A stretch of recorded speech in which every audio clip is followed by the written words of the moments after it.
When patients visited the DaVita Clinic in Lufkin, Texas, they were expecting to receive life-saving dialysis treatments to help with their health conditions.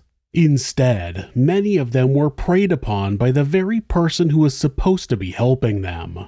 How were they to know their nurse was actually a serial killer? This is Monsters.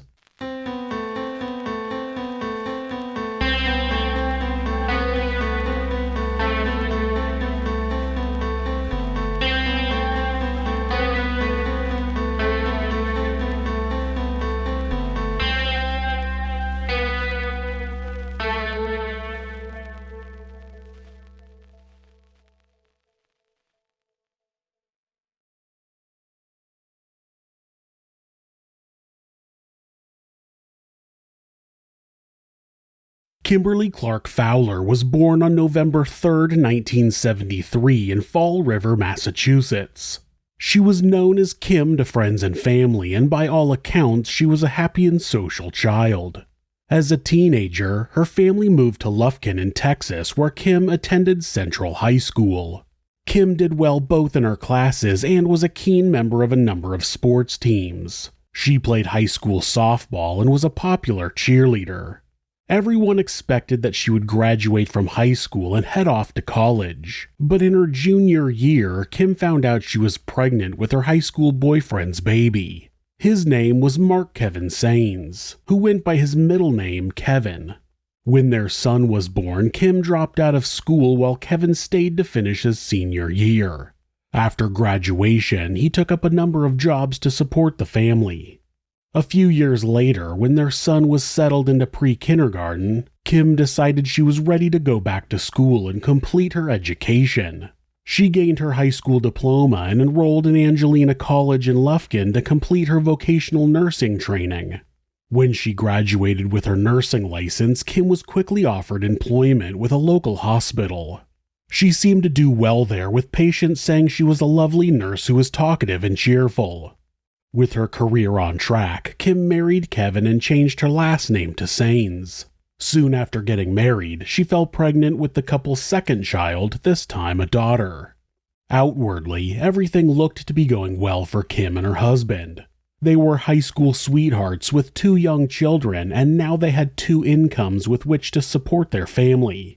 They were both active members of their church and dedicated parents, with Kim taking the lead on pickups and drop-offs amongst her work schedule. She was known as a hands-on mom, and she attended all of the children's sports games and out-of-school activities. But inside the Saenz home, tensions were high and Kim and Kevin's high school romance was souring. Starting in 2006, when their youngest child was just 4 years old, police in Lufkin began receiving regular call-outs to the Saenz household. The call-outs were related to domestic disturbances, and in almost every incident, the perpetrator of the violence was Kim. In 2007, one of these incidents resulted in Kim being arrested for assault and family violence. After a fight where Kim had gotten violent, Kevin left the family home and drove to his mother's house to get away from her. Despite having consumed alcohol that day, Kim followed him and tried to carry on her attack.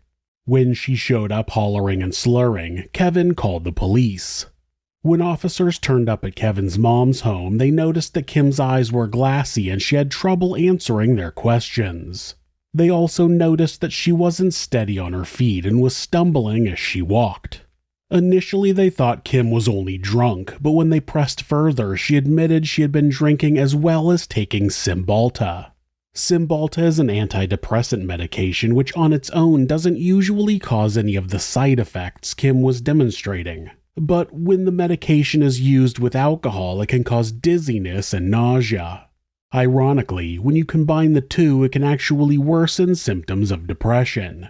Given that Kim was a nurse, she was aware of what could happen when combining Cymbalta and alcohol, and she told officers she knew that it made her dizzy. Right after admitting that to the officers, she admitted that she had driven her car while feeling these effects. After that, she was arrested for public intoxication. She was also issued a criminal trespass warrant which required her to leave Kevin alone and stay away from his mother's house. In 2007, not long after Kim was arrested for family violence, Kevin filed for divorce. It was around this time that Kim's boss at Woodland Heights Hospital began to notice a discrepancy in their drug counts. When they investigated the matter, they found that Kim had been on shift at the times when their stock of Demerol had mysteriously been adjusted. Demerol is also known as pethidine and is a narcotic-level opiate which is highly addictive. The hospital required Kim to take a urine test to detect if there were opiates in her system. While she was taking the test, the administrator noticed Kim was acting strangely. When she came around the curtain to see what was happening, she found Kim trying to cheat the test. This prompted the managers of the facility to undertake a search of her personal belongings. In her handbag, they found some of the missing medication and she was fired on the spot. It would later be revealed that this was in fact Kim's fourth termination from a healthcare position. None of Kim's previous employers had bothered to inform anyone about what Kim was up to when she was employed with them. Despite threatening to suspend her license, none of the employers who had terminated Kim had advised the nursing board about her Demerol addiction or any concerns about how it might affect her practice or patient safety. This meant Kim was free to take up another position without consequences, which she did.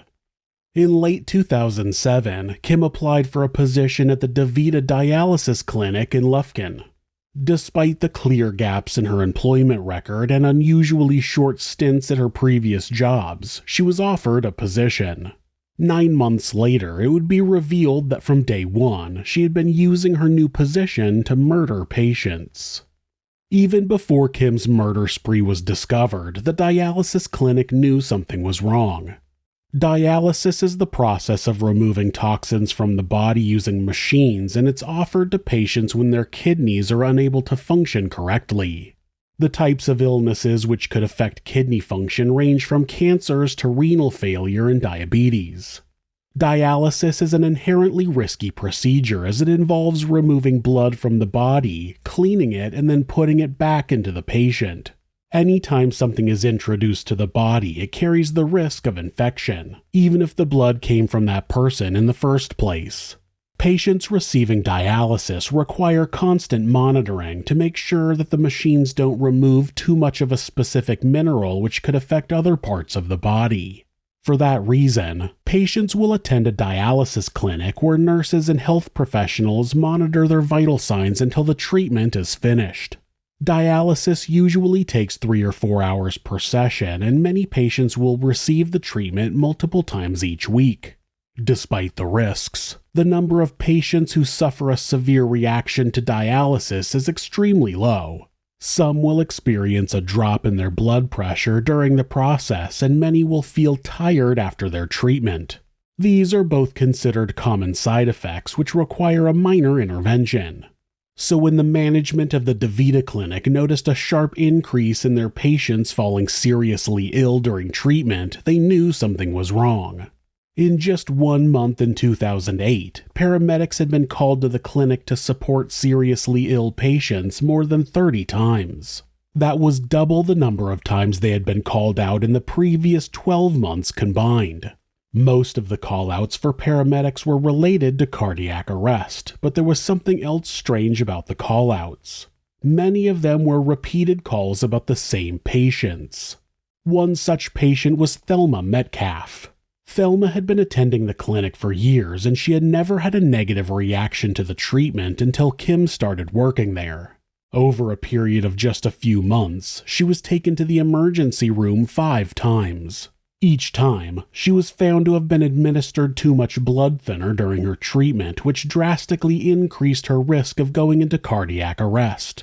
Each time she had a problem during her treatment, she was taken to the hospital, giving treatment for the cardiac arrest, and returned to the clinic. But Thelma wasn't the only patient having unexpected trouble with her heart. Over the preceding months, their patients had been dying at an alarming rate. On April 1, 2008, 2 patients died in 1 day, including Thelma. After that, the management of the DaVita Clinic knew they needed to step in and find out exactly what was going on. The clinic arranged for their leading clinical coordinator, Amy Clinton, to spend some time working alongside the staff at the facility. Just one day after Thelma's death, she arrived at the clinic to begin observing staff while they worked. She watched closely as they administered medication and put patients on and off the machines. After 2 weeks, Amy found no signs of anything untoward.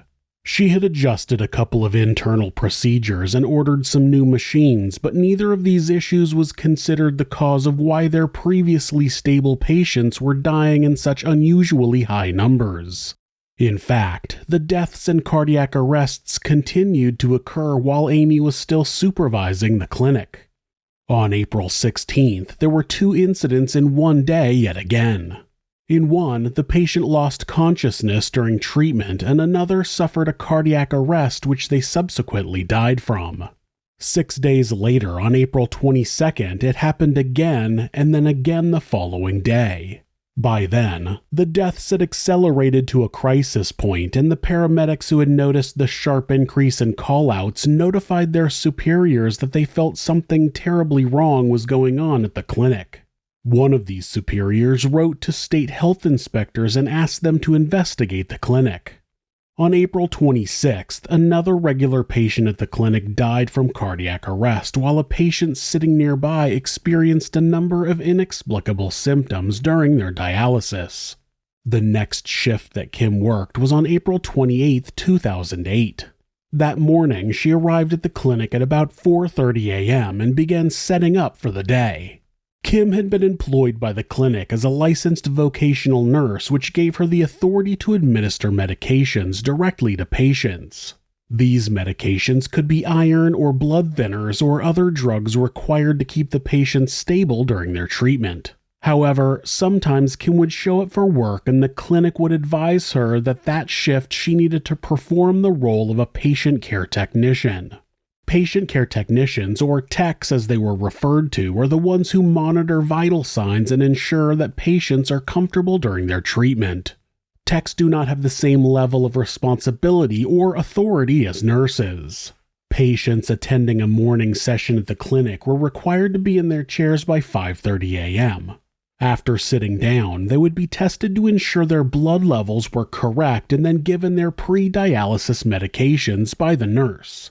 When the preparation was complete, the patients would be connected to the machine and begin their treatment under the watchful eye of the techs. On that particular April morning, Kim was advised that she was needed as a tech for the shift. When she was told, she appeared upset by the change and became teary-eyed. But with patients beginning to arrive, she had little choice but to do what she was told and get to work. One of the patients that day was Linda Hall. She arrived early at around 5:15 a.m. for her treatment and sat in her usual recliner located in the corner of the clinic. She enjoyed that spot as it was perfect for observing the comings and goings at the clinic as well as for seeing the television which was set up to help pass the time. She was positioned alongside another regular at the clinic, Lurleen Hamilton. Linda had never experienced any side effects from her treatment, so she would arrive early, get connected to the machine, and sit back with her headphones on and watch TV until it was all over. Linda had been attending the DaVita clinic 3 times a week for almost 2 years for dialysis, which she needed since her diabetes had caused kidney failure. Above all of her health issues, Linda was also a devoted mother and grandmother. Given her experience at the clinic, she was familiar with the protocols and procedures that the nurses and techs would follow for each patient. Over time, Linda developed an affinity for the staff and in particular, Kim. It was an odd pairing as Kim and Linda didn't appear to have much in common. Kim was a mid-30s mom of 2, while Linda was a mid-50s grandmother. But they bonded over their shared faith in the Lord, and Linda always appreciated that Kim was kind and chatty during her long treatments. On top of that, Kim was particularly skilled with a needle, and the patients appreciated that when Kim was in charge of sticking them, it didn't hurt as much. Ironically, it was Kim's affinity with a needle which would be her downfall.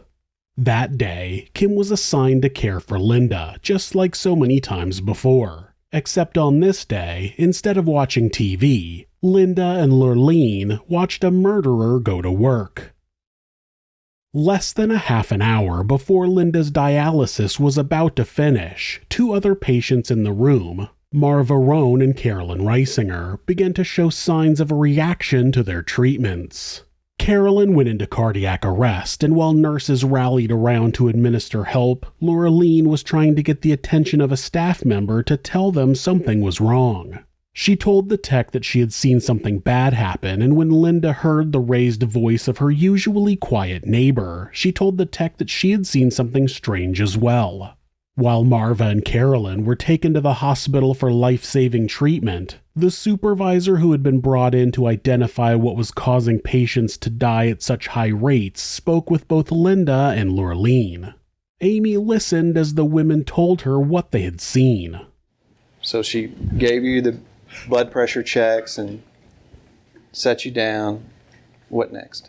And then she cleaned my arm and put the needles in to start and she hooked me up to the machine to start my dialysis. And I put my earphones on to listen to the television and just sat back in my seat. And sometimes you might close your eyes, but most of the time I didn't sleep. I would just sit back and just watch television until my treatment was over. After that, I just sat there and I was watching television, and I don't know what time it was, but I just went to noticing Kim, she just went to acting just real fidgety. And I just said to myself, I wonder what's wrong with Kim. And in a few minutes, she just kept on just from side to side. And then she went to looking all around her. And then she just went to looking all around. And then she opened the drawer, this drawer right over here, and took a syringe out of it. And then she took it and she held it down beside her, and she looked around, and she didn't see anyone, so she opened it up and took it out of the paper and dropped the paper in the trash can that sits right down on the right-hand side of her. And then she stuck the syringe in her pocket. And that's what really made me start paying attention to her, because I was wondering why it was like she was being secretive doing it. And she went, after she stuck the syringe in her pocket, she walked down the side of this aisle, right here up to about the middle ways of the workstation. There's a container that they fix bleach water in to wash the seats down after each patient leaves. She looked back and would look to the side of her, and it's like nobody was watching her. So she took it and slid it down to the end of the workstation right here, right there to the corner. And then she looked and nobody was watching, and she put it down on the floor. She raised back up and looked around like that, and then she took the syringe out of her pocket and squat down. And you could see her pulling back on the syringe, filling it up. Then she raised up, she put it in her pocket. When she looked around and nobody, she picked the container up and set it back up there. And then in a few minutes, she slid it back down to about middle ways of the workstation. She walked over across to Ms. Roan's seat, and she took the syringe out of her pocket, and she just injected the solution in Ms. Roan's IV. And then she came back to the workstation, and she just kept looking at Ms. Roan. And then in a few minutes, Ms. Roan is sitting right here, and then it's another patient right here in the other corner. She was asleep. Kim, what it really aroused me, because Kim, whenever a nurse puts anything in your IV, they put it on the computer. Kim did not do that. And she came back to the workstation. And then in a few minutes, while Dale was going on giving the medication, then it's a vacutainer at each station, at each patient station. Kim went and put the syringe in the vacutainer belonging to the other patient instead of dropping it in Miss Roan's. And that aroused my suspicion. I said, now I wonder why would she just drop it in Miss Roan's vacutainer instead of going and putting it in the patient's right next to her. And I just felt like something was wrong. After Linda watched Kim drop bleach into a syringe and then inject it into a patient on the other side of the room, she wasn't sure what to do. She questioned herself. Had she really seen what she thought she saw? And if she had, what should she do about it? Because I said, my gosh, am I imagining this? I know I wasn't asleep. And I just said to myself, am I imagining this? Is this actually happening? Then I said, my goodness, Kim did something. She put something in that woman's IV. All right. And then you heard Miss Hamilton speak first. Yes. Do you remember who it was she spoke to? I know her face, but a lot of them, I know they had some new employees that had just started. I knew a lot of them's faces, but I didn't actually know their names.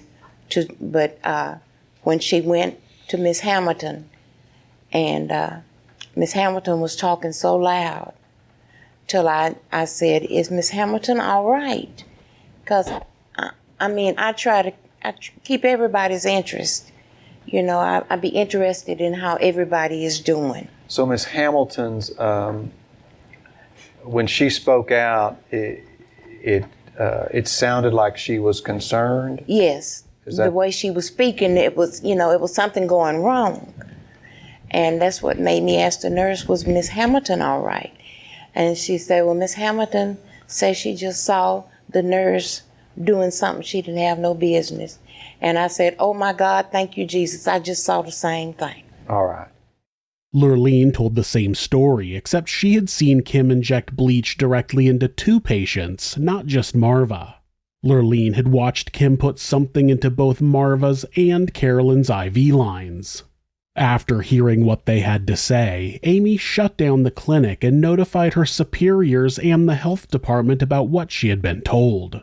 The following day, all of the employees working at the DaVita clinic were called into a mandatory meeting. Everyone except for Kim. She was attending an altogether different kind of meeting at the local police station. The detectives involved in the investigation asked Kim to describe her position and her work at the DaVita clinic. Instead, she told them all about how she was scared to go to work because of recent changes in their procedures and the number of patients who were dying or being sent to the hospital. And the first, 6 or 8 months, it was going fine. And I don't know, these last months, I'm just scared to go to work, to be honest with you. Because they can't tell us what's going on, and I'm doing everything by the book, and I'm scared because I have a license, and I'm scared if I do something, then I've lost my license. Okay. You know. Could you elaborate on that a little bit? Well, okay. When we get there, there's procedures. The past 4 or 5 months, or 3 or 4 months, there's been new procedures. Used to, and it's okay for me to talking to you, right? Yes, ma'am. Okay. That's fine. Okay. The last, I've been there 9 months, and when I started, we didn't, wear the gowns, and the mask and everything like that. And certain ways people were taught to be put on, no matter what their blood pressure was, you put them on. And we had a lot of people complaining of chest pain, trying to get fluid off.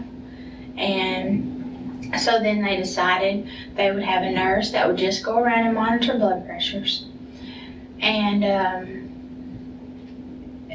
the anxiety in that clinic was just, and I don't know what it is. It's just, and I know we're all new, except for a couple of people. And I'd never done dialysis before in my life. I'd worked at Willen Heights and I'd done med-surg. And a friend of mine asked me if I wanted to do dialysis. And I enjoyed it in med-surg, the nursing, when you go through school. And I enjoyed the med-surg. And it took me a little while to do the fistulas and the cannulas. They're not all up here in the ports. And there's certain ways you have to do things. And I have noticed lately that there's been a lot of sloppiness. And that's 6 inches from that person's heart. And I would just like to, if I'm going to put a catheter on, I want to draw all my meds so I know where they're coming from. I don't want to shoot something up there that I don't know what it is, because that's just right there at the heart. And if you do it, then, and they reduced the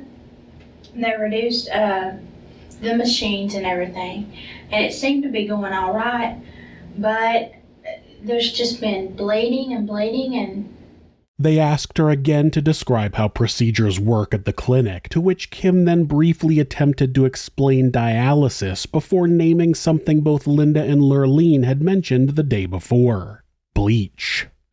So, I don't know if you know all the ifs, ands, and buts about what you can do in dialysis, but you have to have, you get machine ready up, and that takes a good 15 minutes, and you know who your patient is, and you know where your graft is, and you get it all ready. And the dialyzer, it has renal in it, and it's got to be circulated, because if they get a renal infusion, well, then they're off to the hospital. It's like bleach. So we had that, and then we just had so many chest pains that I just don't understand. And they said that we've had so many deaths in the past 7 months. April. And it's just scary, and I'm scared to leave my patients. I'm just constantly, are you okay? Are you okay? Are you okay? In fact, Kim mentioned bleach more than 20 times in her interview, and each time she tried to downplay its use as standard procedure. Bleach was used to clean the machines and equipment in the clinic, but there is no situation in which it would be used directly on a patient. Besides that, the way Kim described its use just wasn't making sense.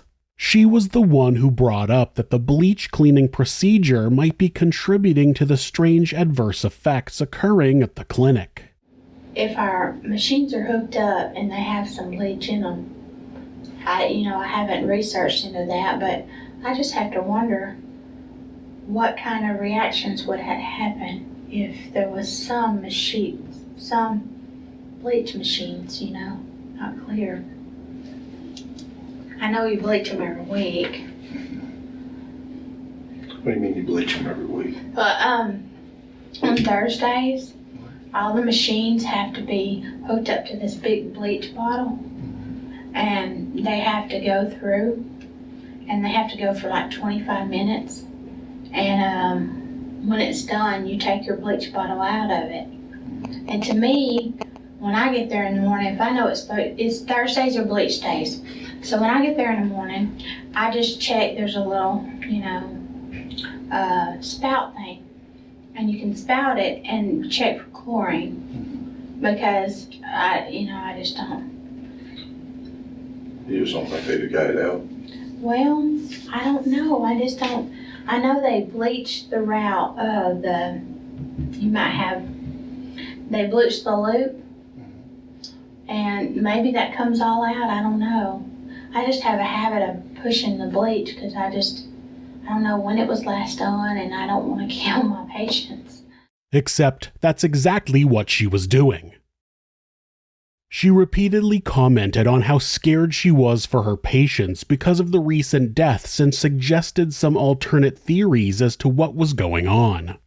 I have good patients that they come on, they're cheerful, they know they're here. They know they're here for, we're just trying to help them feel better. And it makes you feel better at the end of the day. But when you have codes after codes, it's just frustrating. And you're like, you lose your mindset of like, okay, where am I? Where do I group at? So, and I really thought that dialysis was what I wanted to do. But I don't know what's going on. I don't know if it's in the water system. I don't know if it's in... Have they been checking all that? Yeah, that's what they said. But I know that every day they have to do a police loop through the whole thing. Then she repeated how she would want to know if she was doing something wrong. I feel like, I'm doing everything in the power I can. And I've been looking up on the interline, like, what am I doing wrong? Maybe try not injecting your patients with bleach. Eventually, the detectives had had enough of her overly detailed but ambiguous explanations, and they asked Kim directly about when she had last gone to work. This interview was just one day after the incident Linda and Lurleen had witnessed. Despite having answers ready for all the other questions, when it came time to answer a fairly straightforward question, Kim struggled to answer it. When was the last time you were at work? Tuesday. Or what's today? I'm right. Yes. Monday. Today's Monday. Tuesday. Today's Tuesday? Mhm. Okay. My minds are all running together. Okay, Tuesday, yeah. Okay, so the last time you were at work was what day?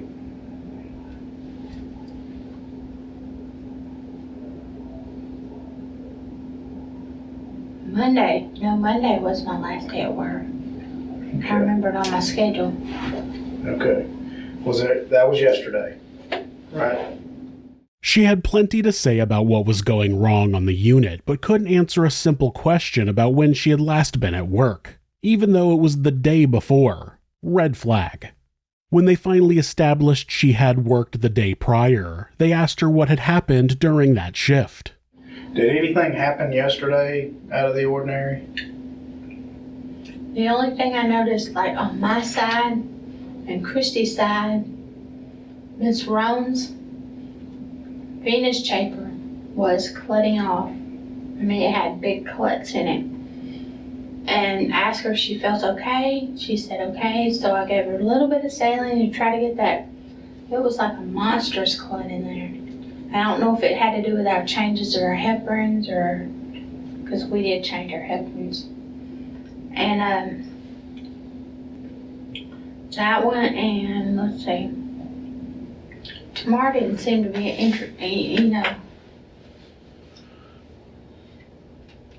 Where were you assigned to work yesterday? I was assigned to work as a med surge, but when Tammy Watts didn't come in, she had 4 shifts of patients, 4, and she had 4 shifts. So I picked up her shifts. Okay. What did that mean when you picked up her shifts? What did that change your responsibilities to be? Well, I couldn't do any meds. Mm-hmm. And since they decreased their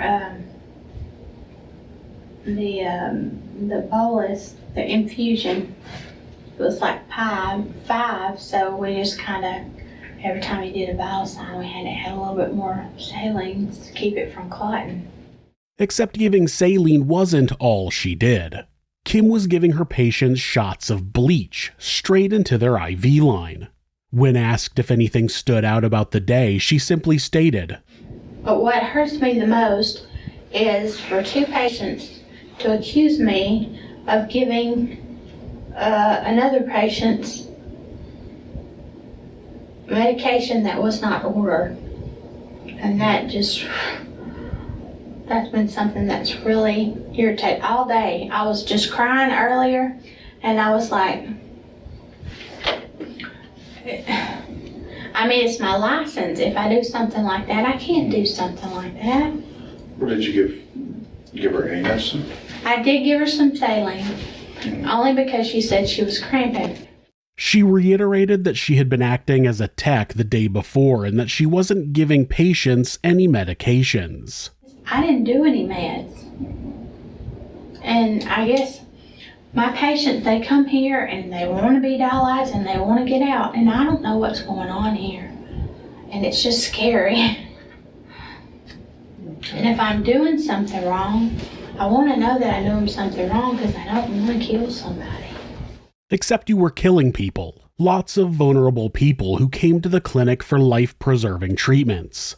When she was asked about using syringes during the shift, she gave yet another rambling and confusing explanation. It's just very frustrating because I've been here 9 months and I think I know what to do. But I sure as heck don't want lives hanging on my shoulders and my license. Okay. Would there be a cause or a reason or necessity or anything like that for anyone to use a syringe to draw bleach up into? No. There should be 2 of the 2 cc's up there. And if there's not any, you can draw your TCC up there and shoot it into your, you only get 10 cc's, for your bleach solution. So you could call it up there. And that's what I did. I just go up there and put my 10 cc's in there. And I put my washcloths in there. Okay. You put your 10 cc's of bleach in what? They're in a plastic, I don't know, I guess they're about like this. Then you put your rags in them. And they should be 1 to 100. And then you pour water. There'll be a 1 to 1,000 mark. You pour your water up to that. And so when your patient shift goes off, you clean them all off. Now the clean clamps, that's something new. But your clean clamps are supposed to be on the other side with a 1 to 10 bleach and let it sit there in case bleach gets on the bleach that were on the machines. I'm a little bit confused, so maybe you can help clarify this. Do you use a syringe to pull your 10 cc's of bleach up? Sometimes I do when I can't find the little medicines cups. They used to be in that trap drawer. There weren't any in there. But I did it at the back. A little 2 ml cup. You fill it with bleach and then you put 1/1000 bleach in there. And then you put your clean clamps in there. Okay, did you do that yesterday at all? Did you draw any bleach up in a syringe? I drew, I had 2 that I went back there for. Put the 2 mLs, whatever, in there. And I set the clamp and I set my bleach. So then I put my rags in my bleach and I put my clean clamps. You used a syringe with bleach in there? With your water? With my water? Yeah. See, I didn't have a, those 2 mLs. So I went to the back. I got a 10 cc syringe because I couldn't find any more of those little yellow things. And I pulled up my 10 cc syringe and I dumped it out. And I poured that much in there and I turned it off. So I took my bleach and I just poured it in there and then I pulled up to 10C because I knew that would be like 10 ml. Were you near any patients when all this happened? They were on the machines. Okay, where were you at? I was right here. There was 1, 2, 3, 4 patients here. And I told Angie Angie had these 4. And I asked Angie, I said, what do we do with these clamps? She said, just go and get some bleach. I grabbed a syringe out of the med cabinet and I drew up that syringe. And then I just put it in there. If you found that explanation confusing, you're not the only one. Regardless of her attempts to befuddle the detectives, Kim had admitted she used syringes the previous day. DeVita would later confirm that the use of syringes for cleaning equipment at the clinic was against their corporate policy. Finally, the detectives asked Kim whether she had taken the bleach-filled syringes near any of the patients the previous day. Brace for another rambling explanation. Did you ever go over to any patients with any syringes in your hands? No. While you were adjusting the saline over there, just checking on them or anything like that, did you ever have any syringes in your hand? Or? No, because I wasn't doing meds that day. And I know when Angie left to go on break, Miss Bones and Miss Dickerson, they were right there. The arterial pressure coming up, and the venous kept, and it looked like she had a clot in there, but that was because we wasn't using muscle clots at all. And so I rinsed some saline into Miss Rones to see, maybe it was just clotting off because the pressures were high. And then Miss Dickerson, she said she was cramping, so I gave her a little bit. And then the only thing is, I was trying to chart on my patients, and Mr. Reisinger, he called me over there and he said, "Will you come take her off?" I wasn't her, teammate, but she gets mad, he gets mad when she's not with certain people. And so she had said she'd start having chest pains. So it's just been really frustrating. Finally, they asked her what she thought might be going on. In amongst her answer, they found out one critical detail which would lead to the unraveling of the case. We're all trying to figure out, why there's been this sudden spike in events, over the past month or so. Do you have any theories or any ideas what's causing all this? Well, I know I'm new. I've only been here 8 months. But I just wonder about the blood pressures, when they come in and they're really high. It's just scary. I didn't know dialysis was going to be like this. The first few weeks, it seemed to go okay. You might have a bleeder or two, but having triage every day is just, and I keep going over and over in my head, my books, and trying to figure out what have I done wrong. Okay. Have you been working on a lot of these people that have had problems? Let's see. Miss Strange was the first one.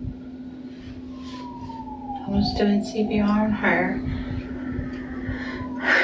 And let's see, Mr. Kelly, I was doing CPR on him. Miss Castaneda. It turns out that when DeVita compared the records of the patients who had died recently from suspicious reactions, there was one common factor.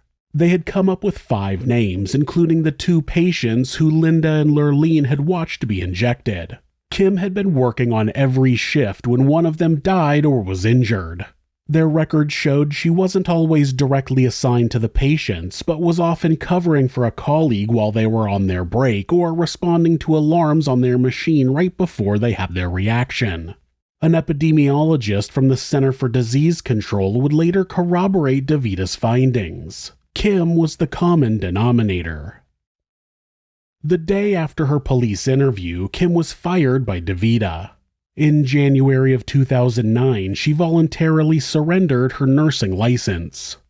When police executed a warrant at Kim and her parents' houses, they confiscated 2 laptops and 2 desktop computers believed to have been used by Kim. The state's forensic computer analyst revealed a search for quote-unquote bleach poisoning on the morning of April 2nd. This was just one day after Thelma and another patient had died during a single shift, which had prompted DeVita to send a clinical supervisor to monitor the clinic. The computer analyst also found searches for bleach given during dialysis, Can bleach be detected in dialysis lines? And dialysis patients' symptoms of bleach infusion, all of which had been carried out on May 3rd, 2008, 4 days after her interview with police after Lurleen and Linda watched her inject patients in the clinic. When Kim appeared before a grand jury, in her defense, she claimed she was a scapegoat for DeVita, who was trying to pin the blame on her to cover up for something they had done wrong. She claimed her colleagues were all aware that something was wrong with DeVita, and they were all talking about it right up until the time of the incident, which Linda and Lurleen had witnessed. She said, quote, "I've been trying to rack my brain because I know I did not do what they're accusing me of doing. I know I did not do that. I would never inject bleach into a patient. I feel so railroaded. I feel like there's this big company and they need a way to get out of it, and I'm the scapegoat, and that is how I feel." When she was asked about the day in question, she asserted that she had heard a patient's alarm go off, which indicated there was a clot in the line. Rather than inject bleach, she had in fact been injecting saline to help the patient with a potential clot. The problem with her testimony is that there's no need to inject saline during dialysis. Do you recall her ever doing any of these sort of processes on you during the time she was your nurse, of adding saline to your line or anything? No, you don't add saline to the line. You already hooked up to the saline. It's a bag hanging up there. And all she has to do is just unclamp it and let the saline run into you. But it's not something she has to administer with a syringe or anything. She just unclamps it and it automatically flows into your bloodstream. It's a standard procedure during dialysis that patients are connected to a bag of saline. That way, if their blood pressure drops, saline can quickly be administered to bring the blood pressure back up to a safe range. Kim underestimated that any of the patients would know she was doing anything unusual. She was relying on them trusting her when she injected the bleach into 2 lines that day. What she didn't count on is that most of these patients had been on dialysis for years, and they probably knew as much about it as Kim did, given how new Kim was to the profession. Just like during her police interview, when Kim was in front of the grand jury, she continued to speak without interruption for extended periods of time, often about things unrelated to the matter at hand. Ultimately, Kim was charged with 5 counts of aggravated assault for 5 separate individuals who had survived her attempts to murder them: Marva Roan, Carolyn Reisinger, Deborah Oates, Graciela Castaneda, and Marie Bradley.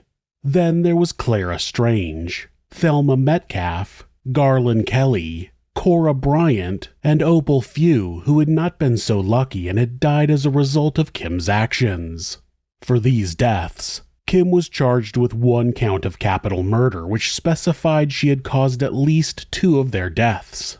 In each of the allegations, she was charged with introducing sodium hypochlorite, commonly known as bleach, or another chlorinating agent into each victim's bloodstream.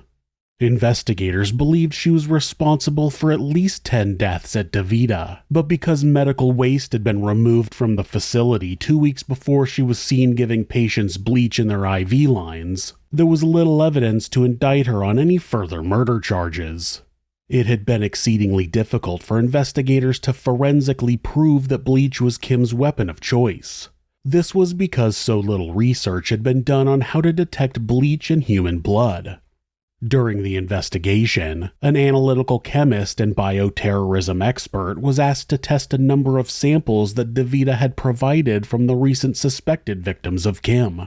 The expert had been developing a test to measure chlorine in the blood by assessing the level of an amino acid named chlorotyrosine. This amino acid is formed when a person is exposed to a chlorinating agent such as bleach. 9 of the samples that were tested showed clear exposure to bleach. 1 sample showed levels 70 times higher than normal. For those that died due to Kim's actions, it was far from a pain-free and quick death. When bleach enters the bloodstream, it causes the red blood cells to explode.